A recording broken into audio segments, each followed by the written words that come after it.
Саламатсыңдар ма, студенттер? Бүгінгі сабағымыздың тақырыбы геоэкологияның зерттеу пәні мен өзектілігі.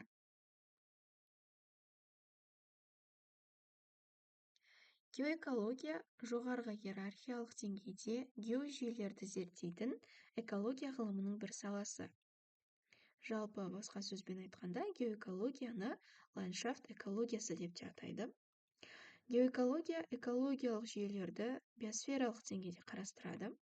Сондай-ақ құрлық пен дүниежүзілік мұхиттардағы экожүйелерді, ондағы қарым-қатынастар мен байланыстарды, географиялық ландшафттар бойынша экожүйелердің құрылымын, бірлестіктерін, тұрақтылығын, кеңістік пен уақытқа қатысты өзгеруін, экожүйелер өнімділігі, агро және антропогендік экожүйелер, олардың практикалық маңызы туралы мәселелерді қамтиды.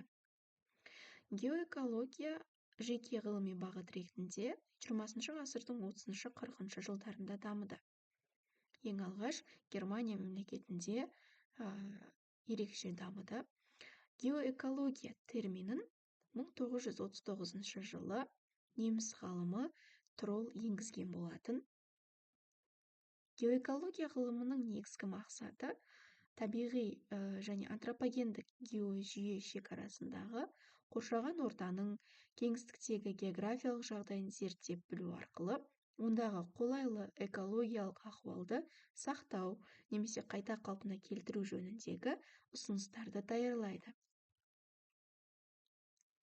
Геоэкология ғылымының міндеттері: халық арасында табиғатты қорғау, геоэкологиялық білімді насихаттау және экологиялық тәрбие беру. Белгілі геожүйе шекарасындағы адамдардың өндірістік іс-әрекеті мен олардың мекендеген орта жағдайын зерттеп білу. Қажетті геоэкологиялық карталарды құрастыру, табиғи геоэкологиялық мәселелерді шешу. Геоэкологиялық аудандардың шекараларын анықтап, олардың таксономиялық бірліктерін айқындау болып табылады. Табиғатты тиімді және тиімсіз пайдалану. Табиғатты тиімді пайдалану, өндірілетін табиғат ресурстары толық пайдаланылады. Тиісінше тұтынылатын ресурс көлемі азаяды. Қайта қалпына келетін табиғат ресурстарының қалпына келуін қамтамасыз етеді. Өндіріс қалдықтары толық әрі қайталанып пайдаланылады. Табиғатты тиімді пайдалану жүйесі қоршаған ортаның ластануын азайтады. Интенсивті шаруашылыққа тән мәдени ландшафттар, қорықтар мен ұлттық саябақтар ұйымдастырылады. Табиғатты тиімсіз пайдалану. Көп жағдайда қолжетімді табиғат ресурстары толық пайдаланылмайды. Табиғат ресурстарының тез сарқылуына әкеледі. Үлкен көлемді қалдықтар қалады. Қоршаған орта қатты ластанады. Экстенсивті шаруашылыққа тән егіншілік пен мал жайылымында қолданылады.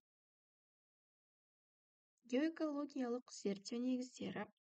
Аумақты шаруашылық пайдаланылуға қатысты зерттеуден геоэкологиялық жобалау, яғни жоспарлаудан тұрады. Аумақтардың геоэкологиялық жағдайына баға беру, геоэкологиялық аудандастыру, аумақтардың рекреациялық әлеуетін бағалау және геоэкологиялық болжаулардан тұрады.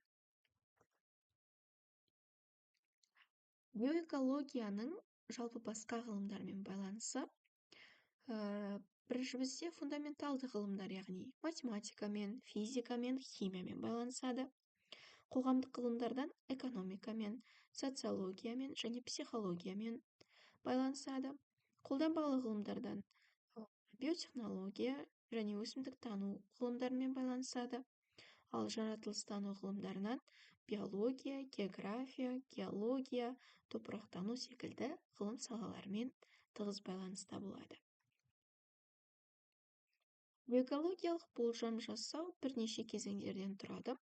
Аймақтың табиғи және ресурстық жағдайын талдау, аймақтың табиғи орта әлеуетін анықтау, аймақтың өнеркәсіптік жағдайын анықтау, аймақтың құрылымдық өзгерісі, инвестициялық өсуі, экономикалық даму жағдайынан және жекелеген кәсіпорындардың орналасуындағы кемшіліктерді айқындау және оны шешу жолдарынан тұрады. Ендеше тапсырма: табиғатты тиімді және тиімсіз пайдаланудың анықтамаларын сәйкестендіреміз.